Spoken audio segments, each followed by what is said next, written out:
मैं शुरू से जो है ना वो सादिया थी। मेरे माइंड में मेरी जो चीज़ें थीं शुरू से फ़ेमिनिनपन था। बातचीत करने के हवाले से मैं आ रही हूँ, मैं जा रही हूँ, मैं खा रही हूँ, पी रही हूँ। अगर मैं बात करूँ मेकअप की, मेकअप मुझे शुरू से पसंद था, गुड़ियों से खेलना बहुत पसंद था। एक स्टोरी के दौरान मालूम हुआ कि गुलशन इकबाल टाउन में एक ख्वाजा सरा काउंसलर की हैसियत से आजकल खूब फाल है। तो सादिया नामी इस ख्वाजा सरा से मुलाकात के लिए चला गया। टाउन ऑफिस पहुंचने पर यह राज खुला कि दरअसल सादिया ही 10 साल पुराना साद था, जो मजहबी और सियासी जमात यानी जमात इस्लामी के पैनल से एक दबंग काउंसलर है। मर्दों से खौफजदा साद अब सादिया बाजी है, जिसकी एक आवाज बहादुर मर्दों को सहमा देती है।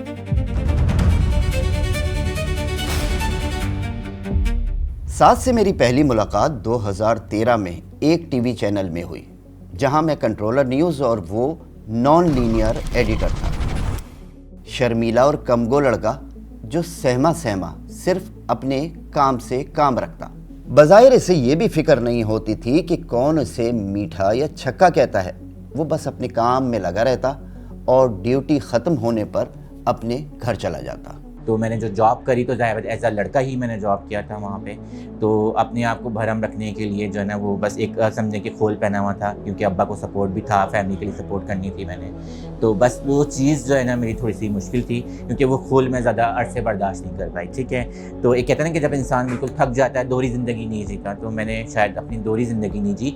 एज़ अ फैमिली को सपोर्ट करने के लिए शायद आप कह सकते हैं कि मैं अब्बा की ख्वाहिश के लिए मैंने वो कुछ अरसे मैंने जो है वो खोल पहन लिया था लड़कों का। लेकिन जो मैं हूँ वो मैं आपके सामने हूँ। आपने शायद नोट भी किया होगा कि उस ज़माने में जो मैं थी तो मैं बहुत सहमी हुई, किसी से बात नहीं करना, ठीक है, अपने काम से काम रखना। तो अगर मैं बात करूँ, एक लड़का एक लड़की 8 घंटे जॉब करता है, तो मैंने अपने आप को मनवाने के लिए 12-12, 13-13 घंटे जॉब किया है। ठीक है, कहीं ऐसा ना हो कहीं मैं अपने आप को वीक तो नहीं कर रही या मैं कोई लोग मुझे जो है ना बुली तो नहीं कर रहे। तो वो सारी चीज़ें होती थी। तो बाकायदा मैं रात में जो है वो रोती थी और अल्लाह से शिकवा करती थी कि अल्लाह ताला शायद मैं अकेली हूँ जो इस दुनिया में हूँ, कि मेरे साथ मसले इतने होते थे, बस में आना जाना वो एक इशू होता था। जब मैं मोहल्ले से निकलती थी, घर से निकलती थी, जो वो पीछे से आवाज़ें आना, तो वो बड़ी चीज़ें तकलीफ़देह होती हैं। वो आप ना अपनी फैमिली से डिस्कस कर सकते हैं, बाप से, माँ से, किसी से नहीं कर सकते, क्योंकि मेरा निकलना बढ़ना बड़ा और मुश्किल हो जाता है। साद से सादिया का सफ़र, ये वो सफ़र था जिसमें वो अकेली अपनी दुनिया की तलाश में निकल पड़ी और उन लोगों में जा पहुंची जिनसे उसका रूह का रिश्ता था। एक सवाल जो हर जहन में होगा वो मुझे भी परेशान कर रहा था।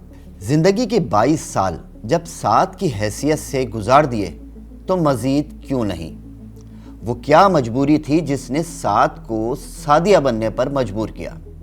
जब मैं पैदा हुई तो ज़ाहिर बात है डॉक्टर सिर्फ 2 जेंडर बताते हैं, मेल फीमेल। ठीक है, लड़का हुआ है या लड़की हुई है। डॉक्टर कभी आपको ये आके नहीं बोलेगा कि ख्वाजा सरा हुआ है। ठीक है, ज़ाहिर बात है 3 बहनों के बाद चौथे नंबर पे मैं थी, तो बताया गया कि बेटा हैगा। तो ज़ाहिर बात है उस चीज़ का कहते हैं कि भरम रखने के लिए वालिद साहब ने, जो ज़ाहिर बात है पूरे ख़ानदान में बताना पड़ता है कि बेटा हुआ है, तो अब्बा ने बताया कि बेटा हुआ है। अच्छा, मेरी तरबियत जो है वो अब्बा ने शुरू से जो है ना वो बेटों की तरह की, क्योंकि ज़ाहिर बात है उनका ज़बान का भरम भी ज़रूरी था। तो लड़के किस तरह से चलते हैं अब्बा मुझे शुरू से बताते आ रहे थे कि लड़का ऐसे चलते हैं, ऐसे बात करते हैं, हाथ आप ज़्यादा ऊपर नहीं किया करो, चलने के स्टाइल को चेंज करो। तो मेरे अब्बा ने मेरी काउंसलिंग बहुत अच्छी तरीके से की है। ठीक है, मैं बाकायदा तौर पे कैप्चर कर रही होती थी कि लड़के किस तरह से बात करते हैं, किस तरह से बैठते हैं, किस तरह से उठते हैं, लेकिन मैं उसमें कामयाब नहीं हो पाई। ज़ाहिर बात है अब्बा की जो ट्रेनिंग थी, स्कूल ले जाना लाना, मैंने हिफ्ज़ किया हुआ है। ठीक है, अब्बा वही मस्जिद से लाना ले जाना और साइकिल पर लेकर आते थे। तो अब्बा का जो ना काफ़ी बड़ा किरदार है मेरी ज़िंदगी में। आज सादिया अपने गुरु और पाकिस्तान की पहली ख्वाजा सरा मॉडल कामी चौधरी के घर है, जहां साथी ख्वाजा सरा की सालगिरह की तकरीब है।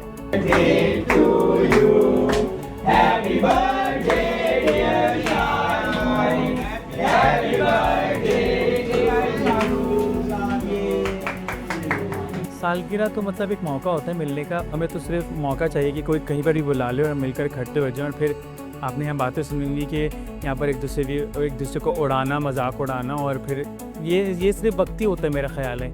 हम खुशियों के साथ साथ इतना ही लोगों के साथ खड़े होते हैं जितने उनके दुख होते हैं, क्योंकि खुशियों में तो शायद सब लोग आ जाते हैं पर दुखों में शायद अपने भी नहीं आते आजकल के दौर में। ट्रांसजेंडर्स न अपने साथी को खुशी में अकेला छोड़ते हैं और ना ही गम में। यहाँ सादिया को ना सिर्फ उसका अपना माहौल मिलता है बल्कि उनकी बोली भी अलग है। तो हमारी एक लैंग्वेज है, ठीक है, ख्वाजा सराओं की, जिसे हम फ़ारसी चांद कहते हैं, ठीक है। तो मखसूस अल्फाज होते हैं, हम सबसे पहले उसको पूछते हैं कि तुम्हारा गुरु कौन है, ठीक है, फ़ारसी के अंदर।